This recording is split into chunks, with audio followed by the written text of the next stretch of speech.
Vamos a continuar con nuestro estudio de sermones en el Evangelio de Marcos. Hemos estado estudiando el Evangelio de Marcos y nuestra porción de hoy va a estar en el capítulo 11. Vamos a leer del versículo 15 al 19 y luego vamos a saltar del 27 al 33. 15 al 19 y luego del 27 al 33. Entonces, si se dieron cuenta, nos vamos a saltar del 20 al 26. ¿Por qué nos vamos a saltar esta sección? No porque no queramos predicarla, sino porque consideramos que del 15 al 19 y del 27 al 33 está conectado. Entonces vamos a verlos como una sola sección y la próxima semana Rodri va a retomar con la sección que nos estamos saltando hoy, del 20 al 26. Entonces, si tienen sus Biblias, los invito a abrirla en Marcos capítulo 11. Vamos a leer a partir del versículo 15. Vamos a leer todo el pasaje que vamos a estar estudiando hoy y luego vamos a orar juntos. Marcos 11, del 15 al 19, dice así, les leo de mi Biblia. Llegaron pues a Jerusalén. Jesús entró en el templo y comenzó a echar de allí a los que compraban y vendían. Volcó las mesas de los que cambiaban dinero y los puestos de los que vendían palomas. Y no permitía que nadie atravesara el templo llevando mercancías. También les enseñaba con estas palabras: ¿no está escrito, mi casa será llamada casa de oración para todas las naciones? Pero ustedes la han convertido en cueva de ladrones. Los jefes de los sacerdotes y los maestros de la ley lo oyeron y comenzaron a buscar la manera de matarlo, pues le temían, ya que toda la gente se maravillaba de sus enseñanzas. Cuando cayó la tarde, salieron de la ciudad. Luego leemos a partir del 27. Entonces acaba este día y al día siguiente leemos lo que vamos a leer a partir del 27. Llegaron de nuevo a Jerusalén. Y mientras Jesús andaba por el templo, se le acercaron los jefes de los sacerdotes, los maestros de la ley y los ancianos. ¿Con qué autoridad haces esto?, lo interrogaron. ¿Quién te dio autoridad para actuar así? ¿Para actuar como lo que había hecho en el templo? Yo voy a hacerles una pregunta a ustedes, replicó él. Contéstenmela y les diré con qué autoridad hago esto. ¿El bautismo de Juan procedía del cielo o de la tierra? Respóndanme. Ellos se pusieron a discutir entre sí. Si respondemos del cielo, nos dirá entonces por qué no le creyeron. Pero si decimos de la tierra, es que temían al pueblo, porque todos consideraban que Juan era realmente un profeta. Así que les respondieron a Jesús: no lo sabemos, pues yo tampoco les voy a decir con qué autoridad hago esto. Padre Celestial, gracias porque esta es tu palabra. Tu palabra es inspirada por vos, Señor, y es útil para enseñarnos, corregirnos, animarnos. Y yo te quiero pedir, Señor, que tu Espíritu tome tu palabra hoy y la utilices precisamente para eso en cada uno de los que estamos aquí presentes. Señor, te pido, por favor, por mí y por los que, Señor, estamos aquí reunidos. Te pido por mí claridad, autoridad, pasión para anunciar tu mensaje. Por favor, cuida mi voz y ayúdame, Señor, a poder expresarme bien, a ser guiado por tu Espíritu. Líbrame, Señor, de decir algo que no sea conforme a tu verdad. Y por los que estamos aquí, Señor, te pido, Padre, que prepare sus corazones, que les des una postura de humildad y una postura de sed para escuchar tu palabra. Como dice el salmista, Señor, como un ciervo que jadea en el desierto, así te desea mi alma. Te pido, Señor, que ese sea nuestro corazón hoy. Y te pido, Señor, que lo que nos vas a revelar hoy en tu palabra, Señor, lo guardes en nuestro corazón. Y una vez ahí guardado, Señor, dé fruto, y un fruto que perdure. Te damos gracias y es en tu nombre que oramos. Amén. El nombre del sermón de hoy es el verdadero propósito del templo. Y la razón por la que escogí llamarlo así es porque estoy convencido de que el texto de hoy nos enseña cuál es el verdadero propósito de la iglesia, quién es el nuevo templo hoy en día. Y para para llegar a esta conclusión quise segmentar el pasaje en 3 secciones y en cada una de las secciones hacerle preguntas al texto y juntos contestarla para ver de lo que Jesús nos está hablando hoy. Así que la primera sección que vamos a estar analizando es del versículo 15 al 16 y lo que queremos responder de estos versículos es por qué Jesús reaccionó como reaccionó, qué era lo que estaba pasando en el templo. Quiero que lo volvamos a leer. Marcos 11 del 15 al 16 dice: llegaron pues a Jerusalén. Jesús entró en el templo y comenzó a echar de allí a los que compraban y vendían. Volcó las mesas de los que cambiaban dinero y los puestos de los que vendían palomas, y no permitía que nadie atravesara el templo llevando mercancías. Tenemos que tener claro que esto que está ocurriendo sucede inmediatamente después de que Jesús maldijo la higuera. Y eso fue de lo que nos habló Rodri la semana pasada. Jesús entró en el Domingo de Ramos, como lo conocemos nosotros, a Jerusalén, montado en un burrito. Se acabó el domingo y al día siguiente, el lunes, dice que amaneció y tenía hambre y vio la higuera que no tenía frutos y Jesús la maldijo. Y lo que Jesús hizo con la higuera era de alguna manera un simbolismo o una representación de lo que iba a ser en el pasaje de hoy con el templo. Estos 2 eventos estaban totalmente conectados. Tenemos que recordar que la higuera que no daba fruto era un símbolo de la condición espiritual de Israel y del pueblo judío. Entonces, así como Jesús hizo con la higuera, estaba a punto de hacer con el templo. Tenemos que entender que lo que Jesús está haciendo aquí no fue un comportamiento pecaminoso. Lo que Jesús hizo aquí en el templo no fue un arrebato de ira. Su accionar no fue desmedido ni impulsivo, sino más bien todo lo contrario, fue apropiado. ¿Y por qué tenemos que estar seguros de esto? ¿O cómo podemos estar seguros de esto? Bueno, de 2 maneras. Primero, la escritura, el testimonio de la Biblia es que Jesús fue un hombre que nunca cometió pecado.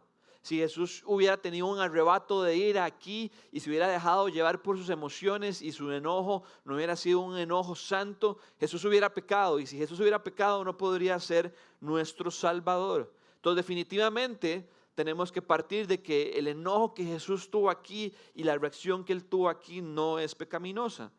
Pero hay otra manera más cercana al texto que nos permite estar seguros de esto. Y quiero que nos devolvamos al versículo 11.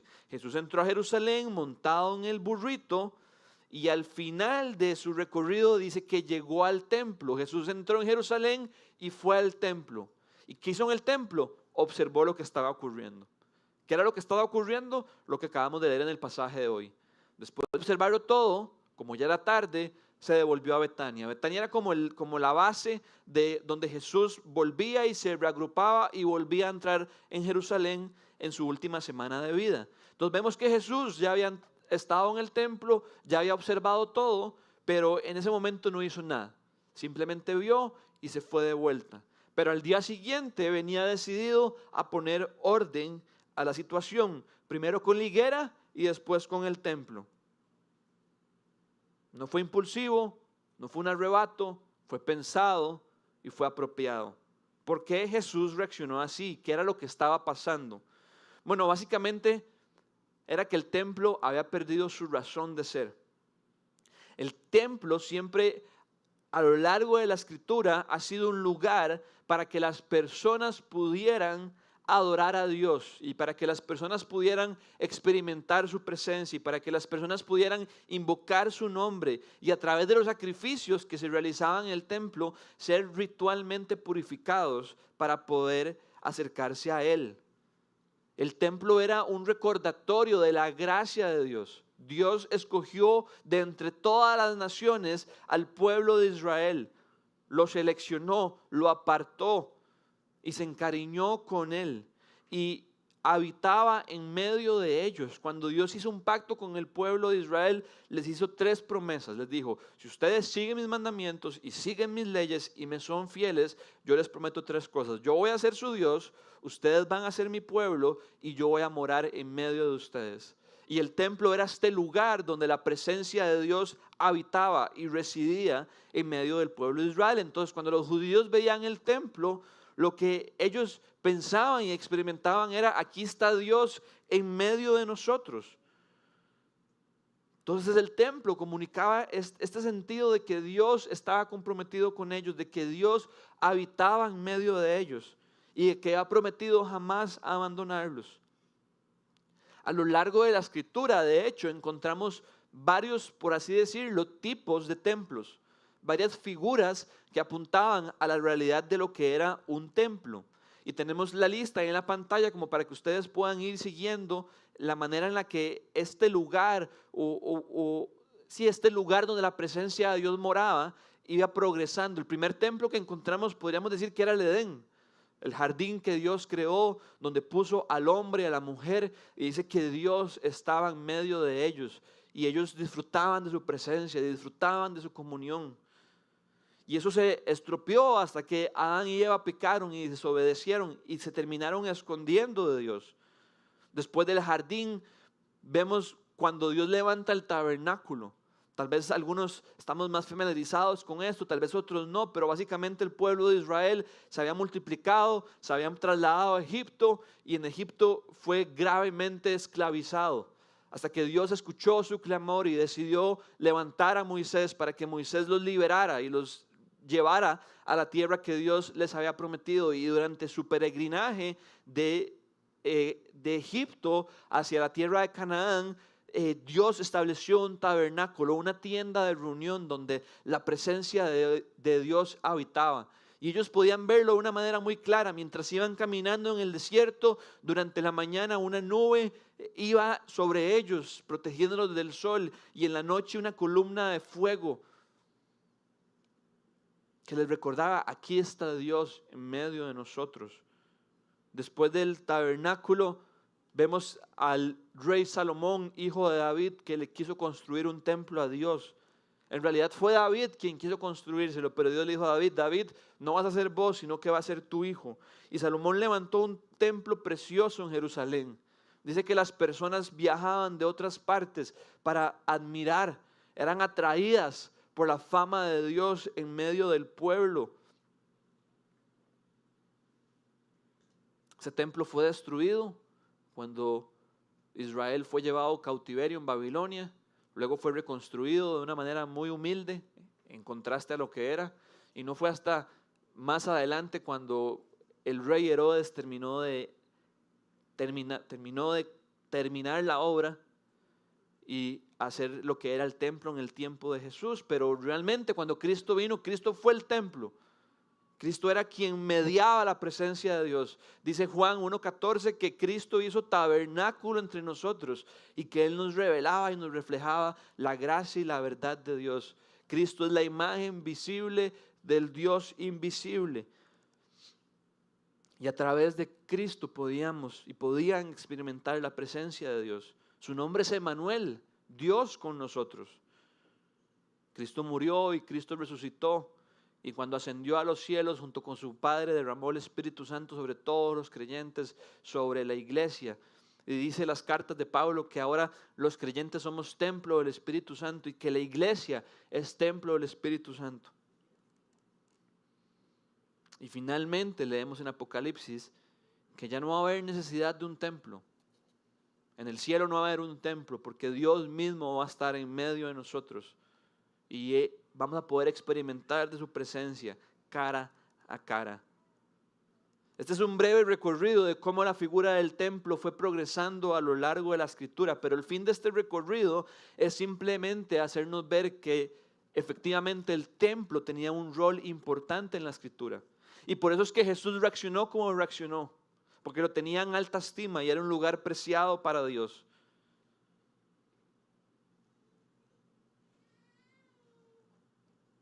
Porque era que el templo en los tiempos de Jesús había perdido su razón de ser. Porque las autoridades judías estaban utilizando el templo con fines comerciales. Tenemos que recordar que estamos en la última semana de vida de Jesús, donde se iba a celebrar la Pascua, Y cuando llegaba el tiempo de la Pascua, judíos de todas partes de Israel iban a Jerusalén, que era donde estaba el templo, para ofrecer sus sacrificios y celebrar la Pascua. Tal vez si uno vivía cerca de Jerusalén, como en Betania, lo más conveniente era agarrar a sus animales, amarrarlos y simplemente llevárselos. Pero si vivían largo, hacer el recorrido con su familia y con sus animales posiblemente iba a ser algo muy desgastante y difícil. Entonces muchos optaban más bien por comprar sus animales para ofrecer sus sacrificios una vez llegaban a Jerusalén. Y eso estaba bien, eso no estaba mal, era normal y era aceptado. El problema no era ese, sino que era otro. Porque es que los judíos estaban utilizando el templo con fines comerciales. Bueno, los eruditos tienen dos posiciones. Las personas que se han dedicado a estudiar los evangelios por años de años tienen dos posiciones. La primera es que los que cambiaban dinero en el templo se estaban aprovechando de la necesidad que las personas tenían y cambiaban el dinero a tarifas excesivas y se enriquecían de una manera desmedida. Esa es la primera opción. Y la segunda opción era que del todo el templo no tuvo que haber sido un lugar para que esas actividades comerciales ocurrieran. De hecho, quiero que leamos lo que un comentarista llamado James Brooks escribe al respecto. Dice así: la suposición de que la práctica, ¿cuál práctica? De que hubiera comercio en el templo, la suposición de que la práctica era antigua y ampliamente aceptada parece errónea. Durante mucho tiempo se habían establecido mercados en el Monte de los Olivos frente al templo, pero su introducción en el área misma del templo parece haber sido tan reciente como en el año 30 después de Cristo, el año probable de la crucifixión. Algunos dicen que fue el mismo rey Herodes quien terminó de construir el templo, quien se encargó de hacer este cambio y decir, ya no es en el Monte de los Olivos los mercados, ahora es dentro del templo. ¿Cuál de las dos posiciones es la correcta? Sinceramente yo creo que las dos pueden ser. Creo que no son de hecho mutuamente excluyentes y posiblemente eran las dos. Estaban haciendo en lenguaje coloquial chorizo cuando cambiaban el dinero y posiblemente el templo no era lugar para que eso del todo estuviera ocurriendo. Y por eso es que Jesús reaccionó como lo hizo. Normalmente no estamos acostumbrados a ver a un Jesús así. Dice que comenzó a echar a las personas y que volcó las mesas. Pero Jesús estaba decidido. Y Jesús simplemente no iba a dejar que esto siguiera ocurriendo. El rey que entró manso y humilde en un burrito el día anterior, ahora vemos cómo toma su autoridad del rey y pone orden en su casa. Y echa, y pone un límite, y pone un fin. Esa frase comenzó a echar afuera a los que vendían. Esa frase echar es la misma palabra que se utilizaba a lo largo de los evangelios para cuando Jesús echaba fuera demonios. Entonces quiero que nos imaginemos el nivel de autoridad que Cristo estaba poniendo.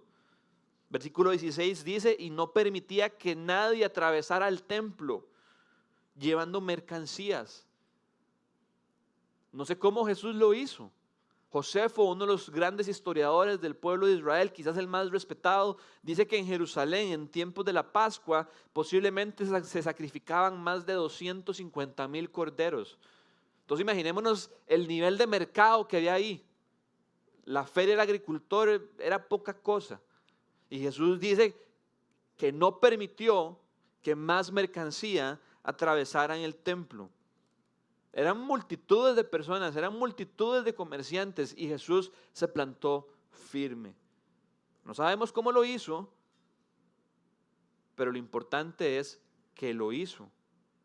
Y pensando en cómo podemos aplicar todo esto para nosotros hoy, para la iglesia del siglo XXI, 2000 años después, donde ya no hay sacrificios, donde aquí nunca van a haber animales, me hice la siguiente pregunta: ¿por qué es que venimos a la iglesia hoy en día? La Escritura nos enseña que la iglesia es el nuevo templo. Entonces, tenemos que comparar el templo pasado con el templo nuevo que es la iglesia hoy en día. Y la razón por la que Jesús reaccionó como lo hizo es porque había perdido el propósito de ser. Entonces yo creo que deberíamos preguntarnos, ¿por qué es que estamos aquí? ¿Será que cada vez que nos reunimos, nuestro propósito es el que tiene que ser? Así como el templo existía para adorar al Señor, para invocar su nombre y experimentar su presencia, adivinen qué, ese es el mismo propósito de la iglesia hoy. Venimos a la iglesia para adorar el nombre del Señor, para invocar su nombre y para experimentar su presencia. Y yo me pregunto, ¿será siempre ese nuestro propósito cada vez que venimos? Tal vez nadie diría que aquí nos reunimos con fines comerciales o que la razón por la que Casa 242 existe es para lucrar. Pero no podemos irnos tan largo. Quiero que pensemos realmente cuál es el motivo detrás de por qué nos congregamos. ¿Será el adorarlo a Él?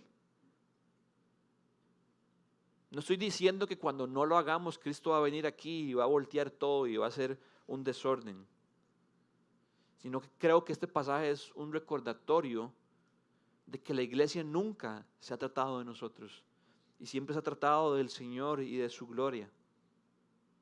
Si Cristo nos visitara físicamente y observara todo, como lo hizo en el templo, ¿qué pensaría? ¿Cómo se sentiría? ¿Se sentiría a gusto en medio nuestro?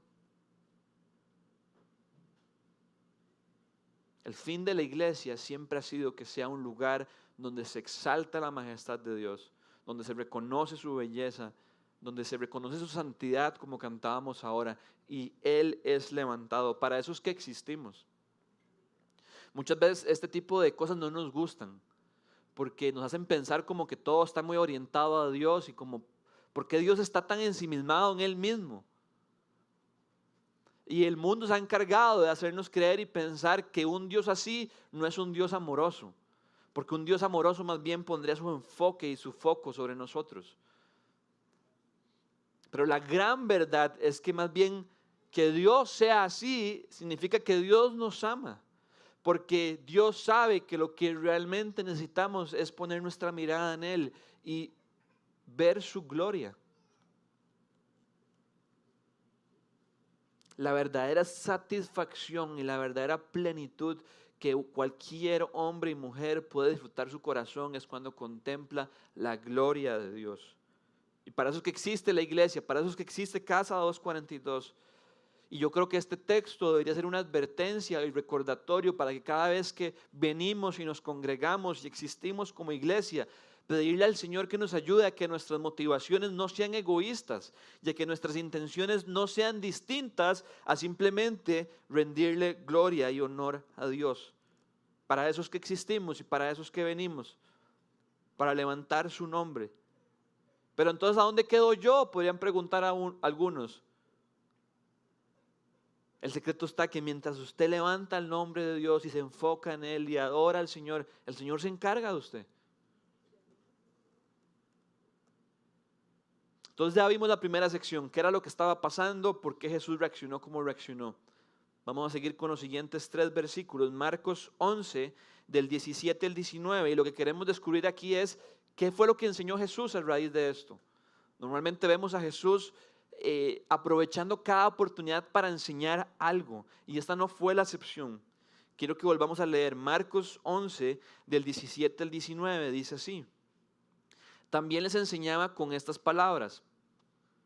¿No está escrito, mi casa será llamada casa de oración para todas las naciones? Pero ustedes la han convertido en cueva de ladrones.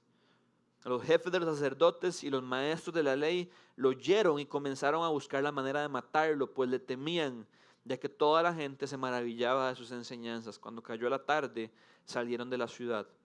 Así que Jesús no solamente se paró firme ante los fines comerciales del templo, sino que también aprovechó la situación para enseñar. Y su enseñanza estuvo basada en 2 citas del Antiguo Testamento. Una cita de Isaías y una cita de Jeremías. Y quiero que veamos ambas y vamos a comenzar con la de Jeremías.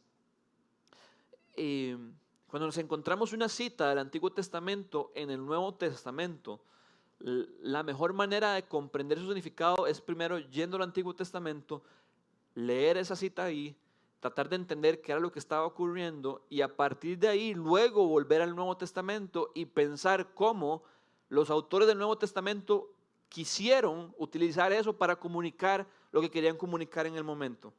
Entonces por eso es que vamos a ir primero al Antiguo. Quiero que leamos Jeremías 7 del 9 al 11. Dice así el profeta. Es una profecía o un mensaje fuerte. Recordemos que los profetas eran estos hombres llamados por Dios que constantemente llamaban al pueblo a volverse a Dios.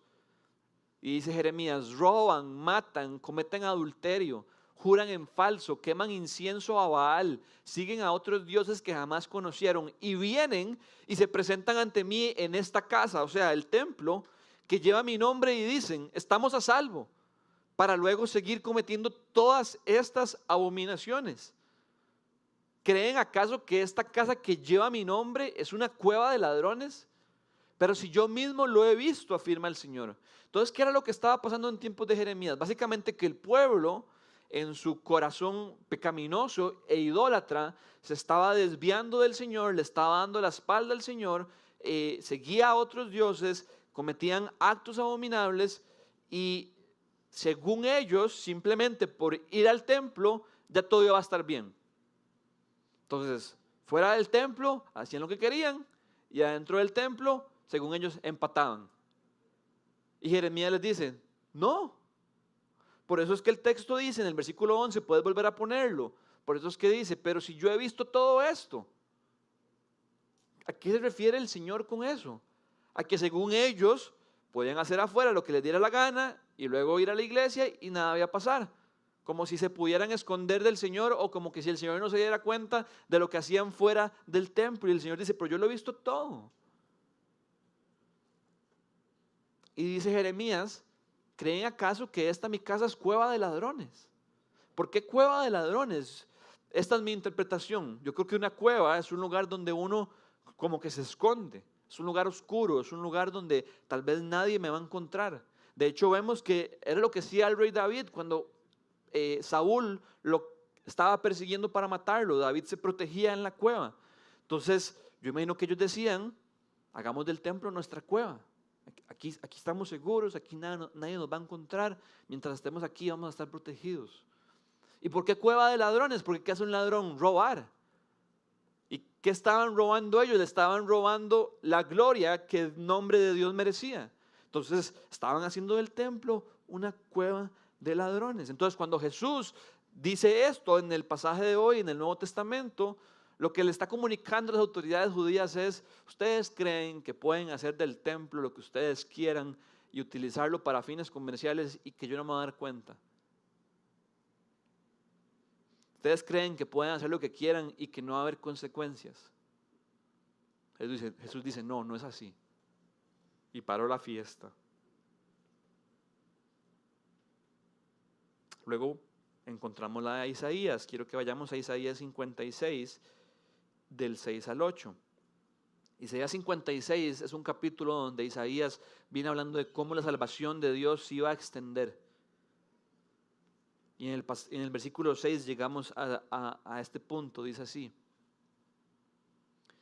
Entonces, antes del versículo 6 viene hablando del pueblo de Israel, de los judíos, cómo la salvación llegó a ellos y cómo se sigue extendiendo. Dice, y a los extranjeros que se han unido al Señor para servirle, para amar el nombre del Señor y adorarlo, a todos los que observan el sábado sin profanarlo y se mantienen firmes en mi pacto.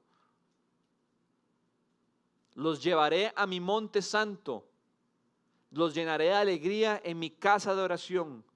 Aceptaré los holocaustos y sacrificios que ofrezcan sobre mi altar, porque mi casa será llamada casa de oración para todos los pueblos.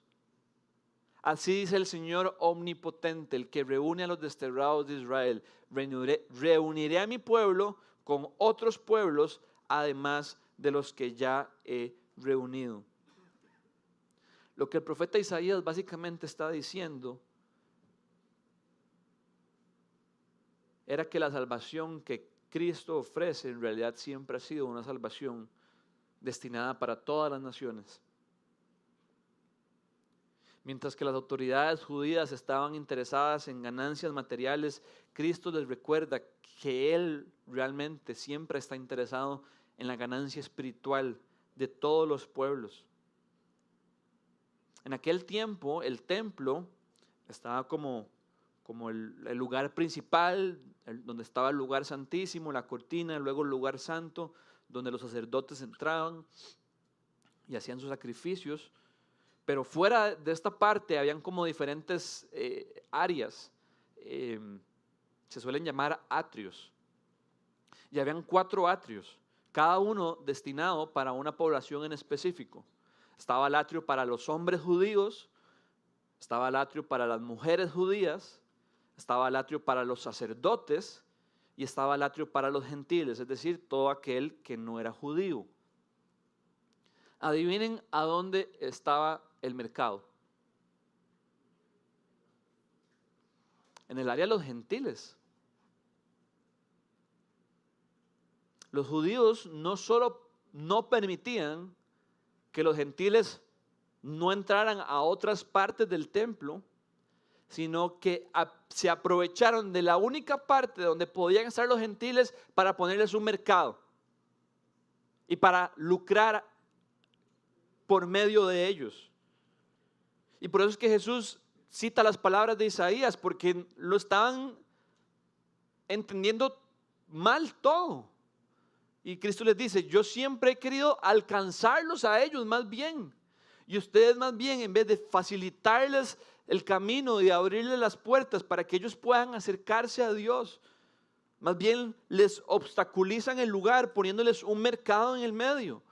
Pongámonos en los pies de ellos. Imagínense que usted aquí tenga a la par una cabra. Creo que en este salón entran como 240 personas. Imagínense que aquí hubieran 500 cabras haciendo un desmadre. Nos sería muy difícil poder concentrarnos en el Señor y en su palabra y en adorarlo. Eso es lo que ellos estaban haciendo. Los gentiles con fines genuinos de acercarse a Dios, de invocar su nombre. Y los judíos más bien obstaculizándoselo. Y el templo nunca fue para eso. Quiero que leamos Primera de Reyes 8, 41 y 43 y luego el 60. Esta es la porción donde cuando Salomón termina de construir el templo y como lo termina, reúne a todo el pueblo y hace como una oración de dedicación del templo a Dios. Y dentro de su oración veamos lo que incluye, dice, trata de igual manera al extranjero que no pertenece a tu pueblo Israel, pero que atraído por tu fama ha venido de lejanas tierras. ¿Por qué venía de lejanas tierras? Porque era atraído por la fama de Dios. Algo había ahí que era la presencia de Dios, que ellos tenían hambre de eso y querían eso. En sus tierras ellos tenían sus dioses, pero sus dioses no les era suficiente y no llenaba su corazón y no satisfacía su hambre. Y escuchaban del Dios de Israel, escuchaban del Dios que los liberó, escuchaban del Dios que hizo milagros, del Dios que abrió el mar, del Dios que les dio la tierra. Y decían, ese tiene que ser el verdadero Dios. Y eran atraídos por su fama. Y Salomón dice, Señor, cuando vengan, cuando oigan hablar de tu gran nombre y de tus despliegues de fuerza y poder, cuando ese extranjero venga y ore en este templo, oh Señor, óyelo tú desde el cielo donde habitas y concédele cualquier petición que te haga. ¿Para qué? Para que así todos los pueblos de la tierra conozcan tu nombre. Y al igual que tu pueblo Israel, tengan temor de ti y comprendan que en este templo que se ha construido se invoca tu nombre. Versículo 60 dice, así todos los pueblos de la tierra sabrán que el Señor es Dios y que no hay otro. La intención del templo siempre fue que los gentiles, los que no eran judíos, personas como usted y yo probablemente, fuéramos atraídos por la presencia de Dios, por su fama, y finalmente fuéramos incluidos dentro de su pueblo. Y de nuevo, ¿qué tiene que ver todo esto con nosotros? Pues que así como el templo y su pueblo en aquel entonces habían perdido el norte, nosotros deberíamos ser lo suficientemente humildes para no jugar de Dios y pensar como nos podría pasar lo mismo. Y que el Señor nos libre de que nos pase lo mismo. ¿Qué es que nos pase lo mismo? Que como iglesia no vivamos para el propósito que Dios ha puesto para su iglesia. ¿Y cuál es el propósito de la iglesia? No solamente invocar el nombre de Dios y adorarlo y experimentar su presencia, sino que la iglesia existe para alcanzar a todas las naciones, a todos los pueblos, para la gloria de Dios. Ese siempre ha sido el plan. Cuando Dios hizo un pacto con Abraham en Génesis 12, le dice a Abraham, deja tu tierra, agarra tus chunches, vete a la tierra que te voy a mostrar y te prometo que a través de ti todas las familias de la tierra van a ser bendecidas, Abraham. ¿Por qué? Porque a través de Abraham iba a venir Cristo. Y yo me pregunto, ¿será que nosotros estamos siendo parte del plan de Dios para el cumplimiento de esto? Y muy orgulloso les digo, ciertamente sí. Yo vengo a Casa 242 desde el 2013 y nuestra iglesia no siempre ha sido como es hoy en día. No estoy hablando mal de la iglesia del 2013. Yo conocí y experimenté al Señor muchísimas veces ahí. Pero estaría mintiendo si digo que desde que soy parte de esta iglesia se vivía aquí, se respiraba aquí un corazón por las naciones. Desde hace unos años para atrás Dios ha venido levantando eso en medio nuestro.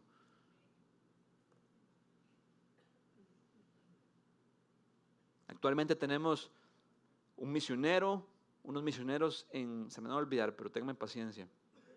Tenemos una pareja en Honduras, tenemos una pareja en Escocia, acaban de tener su segundo bebé, estamos felices por ellos. Y tenemos una pareja en Mongolia. Eso es a nivel afuera. A nivel local, todos los miércoles vamos a las calles.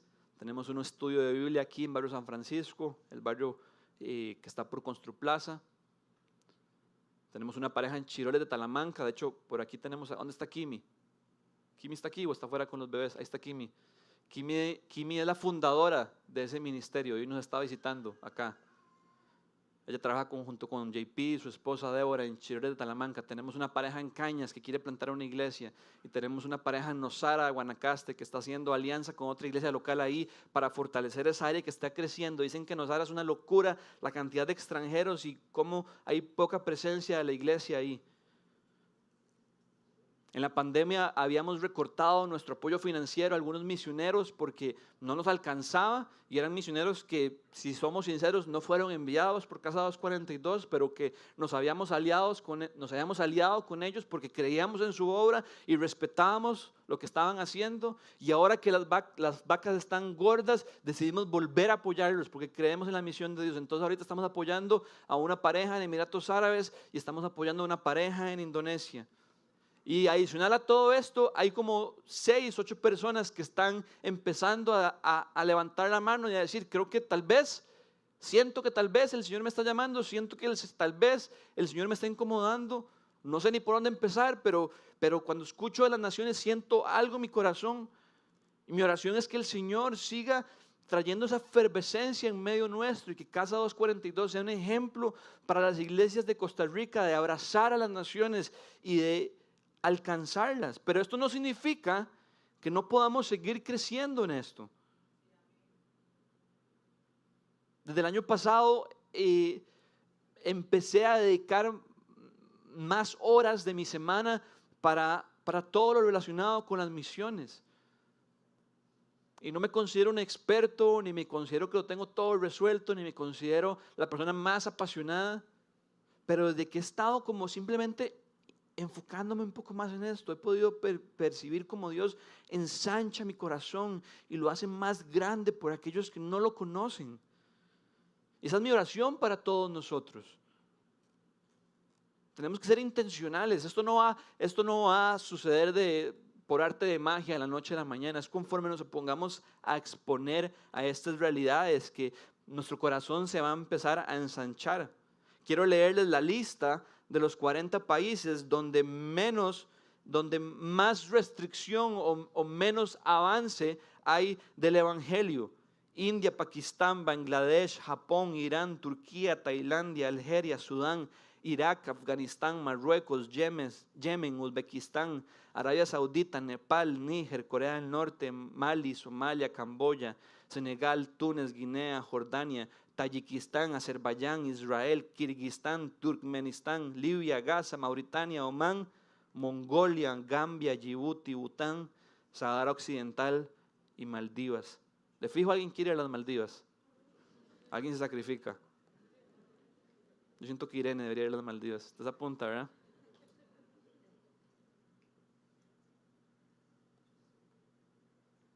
De estos 40 países, los primeros 32 que mencioné,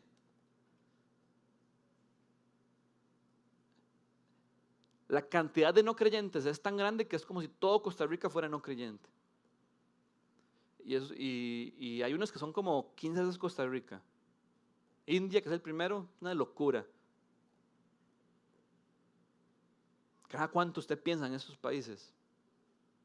¿Cada cuánto yo pienso en estos países? ¿Qué lunes se levanta usted pensando y dice, voy a orar por Uzbekistán? Quiero orar por Bangladesh. Es que no va a pasar de la noche a la mañana. Requiere intencionalidad. Requiere imprimirlos y ponerlos en la refri. Jugar con nuestros hijos y decirles, vamos a hacerle un quiz. Capitales no de Estados Unidos y no de... No, ¿cuál es la capital de Afganistán? Y todo se queda bateado. Bueno, vamos a aprenderla y vamos a orar por Afganistán. Aparte un día a la semana, empiece por uno y empiece a orar por estos países. En serio, pero ¿qué va a ser mi oración? Yo no sé qué va a ser su oración, pero lo que sí sé es que el Señor es todopoderoso para utilizar nuestras oraciones. Hay un miembro de nuestra iglesia, en realidad su matrimonio, Arturo y Dina, que el año pasado fueron a Turquía. Turquía ocupa el puesto número 6 de esta lista. Y fueron como un mes a orar y a orar y a orar y a orar. Y no solamente volvieron transformados y cambiados, sino que Arturo, cada vez que me habla de esto, se conmueve y se le salen las lágrimas. Y hoy por hoy se levantó una iglesia en una región de Turquía. Y Arturo me dice, es que ahí está el Señor, yo quiero estar donde el Señor está. Yo no sé qué puede hacer su oración, pero sí sé que el Señor es todopoderoso.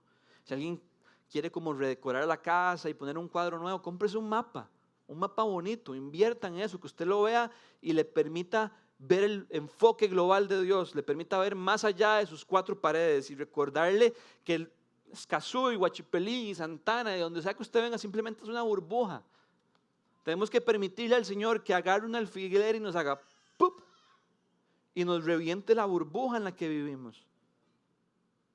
Porque el templo era llamado casa de oración, porque funcionaba como un lugar donde todas las naciones podían venir para invocar el nombre de Dios. Y mi oración es que Casa 242 sea una iglesia así. ¿Será que realmente tenemos ese corazón? Yo creo que tristemente muchas veces sin darnos cuenta actuamos como el profeta Jonás, que le dijo Dios, Jonás, vaya a Nínive, predíqueles, porque si no se arrepienten los voy a destruir. Y en vez de Jonás decir, ok, Dios, voy a ir para que ellos se puedan salvar, Jonás agarró para el otro lado. Y quiero que leamos Jonás 3:10, del 4 al 3. Al final Jonás fue, ¿verdad? Porque le fue como un quebrado. Se lo tragó un pez, al final ahí pidió cacao, se humilló, pidió perdón, Dios lo perdonó, lo puso en tierra firme, pero le dijo, ahora sí vaya. Jonás fue, predicó y viene, ¿qué pasó? Se arrepintieron. Al ver Dios lo que hicieron, es decir, que se habían convertido de su mal camino, cambió de parecer y no llevó a cabo la destrucción que les había anunciado. Pero esto disgustó mucho a Jonás y lo hizo enfurecerse. Así que oró al Señor de esta manera. Oh Señor, ¿no era esto lo que yo decía cuando todavía estaba en mi tierra?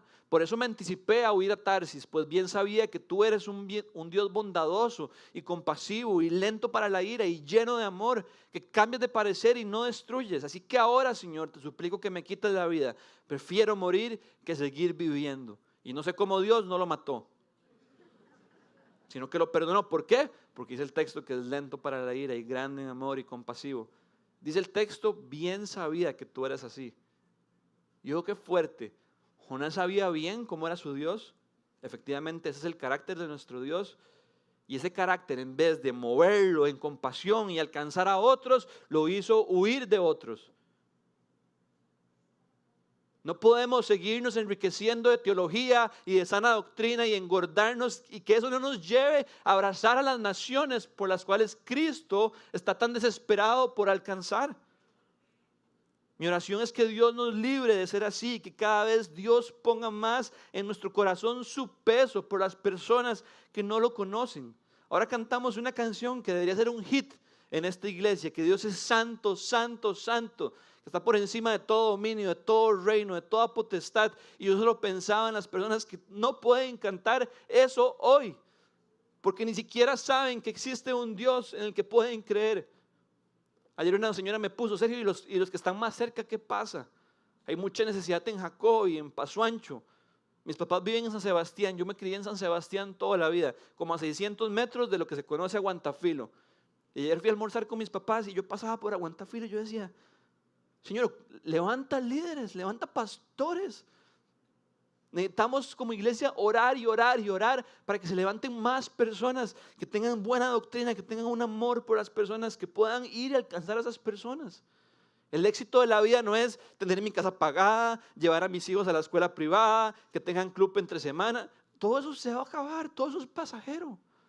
El éxito es poder compartir el amor de Cristo con aquellos que no lo conocen. Dice Cristo, mucho es la cosecha y pocos son los obreros. Tenemos que orar por obreros. Y entonces yo le decía a esta mujer que me escribió ayer, sí, claro que es ahí también en Jacob, y claro que es también aquí cerca en Costa Rica. Por eso es que Jesús dijo, y serán mis testigos en Jerusalén, Judea, Samaria y hasta los confines de la tierra. No son mutuamente excluyentes, se ocupan las cuatro, pero no podemos quedarnos solo en Escazú. Tenemos que ir hasta los confines de la tierra. ¿Cuál es la diferencia entre Costa Rica y India? O Costa Rica y Nepal. O Costa Rica y Mongolia. Que en esos lugares simplemente ni siquiera saben que hay un Jesús en el que pueden creer porque no lo conocen. Por eso es que vamos, por eso es que hay que ir.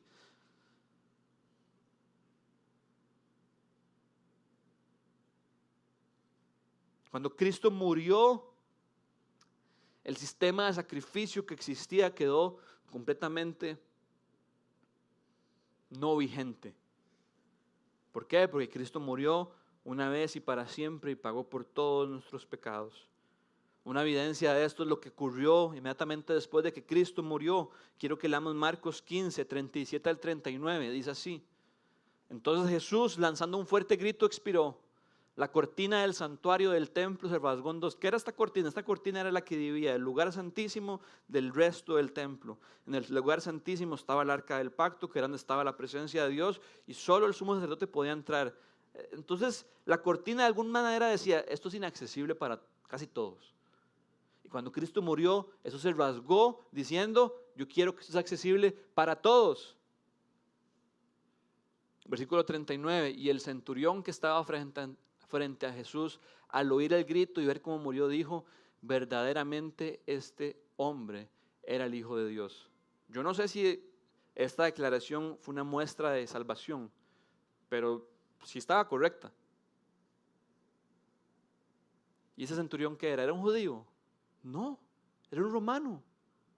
Apenas el templo fue partido, la salvación y el plan de Cristo se puso en marcha y empezó a alcanzar a aquellos que Dios siempre quiso alcanzar.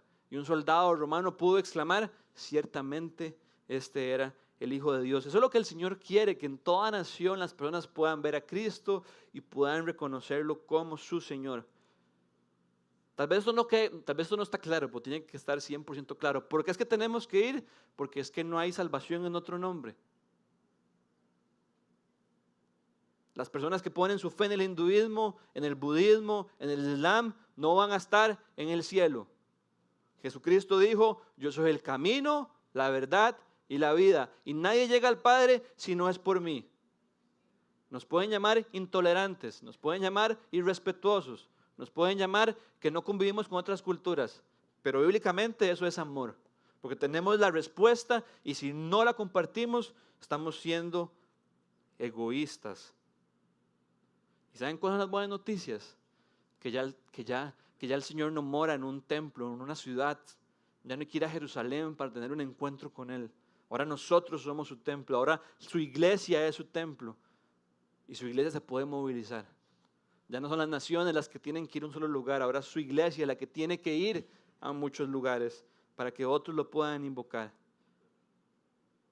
¿Se acuerdan que al principio hicimos un recorrido de cómo la figura del templo iba progresando? Quiero que hagamos un acercamiento con la figura del templo al final. Quiero que leamos Apocalipsis 21, del 22 al 26, dice así, esta es la visión que tuvo Juan el apóstol de cómo iba a ser el cielo, y dice, no vi ningún templo. Estas son buenas noticias, siempre se ocupó la figura del templo, pero va a haber un momento donde ya no se ocupe más. ¿Por qué? Porque el Señor Dios Todopoderoso y el Cordero son su templo. La ciudad no necesita ni sol ni luna que la alumbren, porque la gloria de Dios la ilumina y el Cordero es su lumbrera. Versículo 24, las naciones. ¿Quiénes? Las naciones.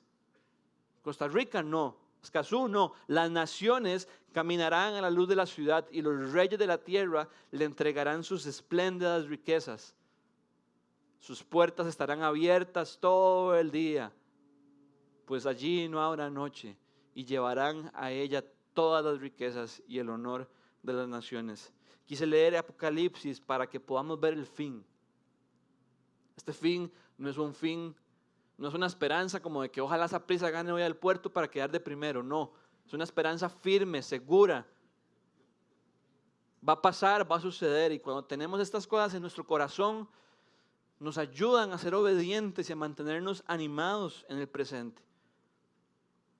Yo no sé cuáles sean sus planes de vida, yo no sé cuáles sean sus metas, yo no sé cuáles sean sus sueños, yo no sé cuáles sean sus anhelos, pero yo sí sé cuáles son las metas y los anhelos y los sueños y el plan del Señor. Y el Señor está orquestando y destinando todas las cosas del universo hacia este fin. Y nosotros podemos decidir meternos en su ride o seguir en nuestro ride. La única diferencia es que tenemos por garantía y tenemos asegurado previamente que su ride va a tener éxito. El nuestro, no sabemos. Tal vez lo logremos alcanzar en esta tierra, pero nos vamos a morir y ahí se va a quedar. Pero el del Señor es eterno. Y terminamos con la última sección, Marcos 11, del 27 al 33. No lo voy a leer para no extenderme más, pero ya lo leímos. Después de esto, dice que las autoridades empezaron a ver cómo podían matar a Jesús. ¿Por qué? Porque estaban enojados. Porque Jesús se puso firme y se plantó. Porque Jesús les volcó las mesas y les dijo, no más. Entonces dijo, tenemos que matarlo. Era tarde, Jesús volvió a Betania, al día siguiente volvió a entrar a Jerusalén. Y seguro ellos pensaron, aquí lo agarramos. Jesús, ¿con qué autoridad hizo usted lo que hizo? Le tendieron una trampa. Porque si Jesús hubiera dicho, con la autoridad que yo tengo, yo soy el Hijo de Dios, lo hubieran acusado de blasfemia y lo hubieran crucificado. No era que Jesús estaba evitando ser crucificado, lo iban a matar 4 días después, pero su tiempo no había llegado. Todavía le faltaban cosas por hacer. Y entonces Jesús más vivo les dijo, hagamos algo. Ustedes me van a hacer una pregunta, yo les voy a lanzar otra. Si me la contestan, yo les contesto la suya. Si no me la contestan, yo no se las contesto. Juega. Ok. Juan el Bautista, ¿era del cielo o de la tierra? Y se quedaron fritos. ¿Por qué? Porque si decían del cielo, Jesús les iba a decir, ¿y entonces por qué no le hicieron caso? ¿Por qué lo decapitaron? ¿Qué era lo que Juan decía? Voz del desierto que proclama, arrepiéntanse, preparando el camino del Señor, y los bautizaba como señal de arrepentimiento. Y ellos no se bautizaron, más bien Juan los llamó camada de víboras. Jesús no estaba poniendo el enfoque en Juan, lo estaba poniendo en realidad en él de una manera implícita, porque Juan anunciaba al Señor. Juan mismo dijo, he aquí el Cordero de Dios que quita el pecado del mundo. Entonces, si es del cielo, si decimos que es del cielo, nos agarra, porque no le hicimos caso. Y si decimos que es de la tierra, nos agarra. ¿Por qué? Porque todos los que sí le hicieron caso y se bautizaron, que eran muchos, los iban a tallar. Si iban a ganar, iban a perder más bien el favor del pueblo. Entonces dijeron, no sabemos, pero sí sabían, solo que no querían contestar porque no les servía. Entonces Jesús les dijo, bueno, está bien, yo tampoco les voy a responder. ¿Qué tiene que ver esto con nosotros y con el resto del pasaje que hemos estudiado? Simple y sencillamente que Jesús tiene toda la autoridad para hacer lo que quiera. Las respuestas que las autoridades judías andaban buscando, nosotros ya no las necesitamos hoy. Sabemos que Jesús es Dios, sabemos que Jesús es el Rey de Reyes y sabemos que Jesús es la cabeza de la iglesia. ¿Y cómo debemos hacer iglesia? ¿Cómo debemos ser Casa 242? La respuesta es obvia, y como Jesús quiera, como Jesús dicte. Él es la cabeza y tiene toda la autoridad. Y creo que este pasaje nos ha enseñado cómo Jesús quiere que seamos. La pregunta es si nosotros nos vamos a someter a su autoridad. ¿Alguien se acuerda de cómo inicia la gran comisión de Mateo 28, la primera parte, que lo quiera decir en voz alta?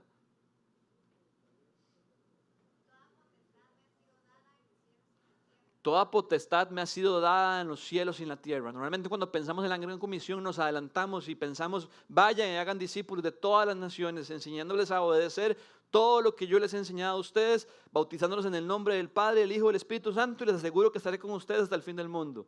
Esa es la gran comisión. Pero antes de eso Cristo hace una declaración, un preámbulo y dice, toda autoridad me ha sido dada en los cielos y en la tierra. ¿Qué autoridad tiene Jesús? Toda autoridad en los cielos y en la tierra. ¿Cómo debemos hacer la iglesia?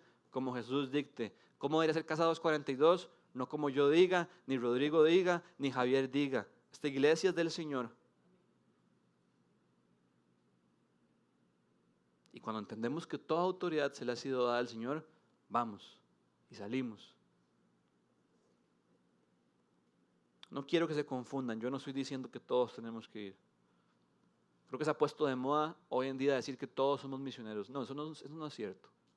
Son misioneros los que salen, los que son enviados, los que cruzan. Pero todos estamos llamados a tener las misiones en nuestro corazón, a dar, a orar, a apoyar, a ser parte. Es muy diferente ser misionero a ser misional. Todos estamos llamados a ser misionales. ¿Y saben qué es lo lindo? Que la Gran Comisión tiene como aires de todo lo que hemos visto del templo. Porque Jesús dice, mientras ustedes vayan y hagan discípulos, yo prometo que estaré con ustedes hasta el fin del mundo. ¿Y qué era lo que la gente iba al templo? A experimentar la presencia de Dios. Y Dios nos dice, mientras ustedes hagan lo que yo les he llamado a hacer, ahí voy a estar yo con ustedes. Se los prometo, no los voy a abandonar. Así que por lo tanto, Casa 242, mi oración es que aprendamos de este texto y que le pidamos ayuda al Señor para hacer una casa de oración, para que las personas se acerquen aquí y no encuentren barreras ni obstáculos, sino que puedan encontrar facilidad para invocar el nombre de Dios, pero que también podamos ser una casa que sale y establece otras casas en otros lugares para que el nombre de Dios sea glorificado en todo lugar.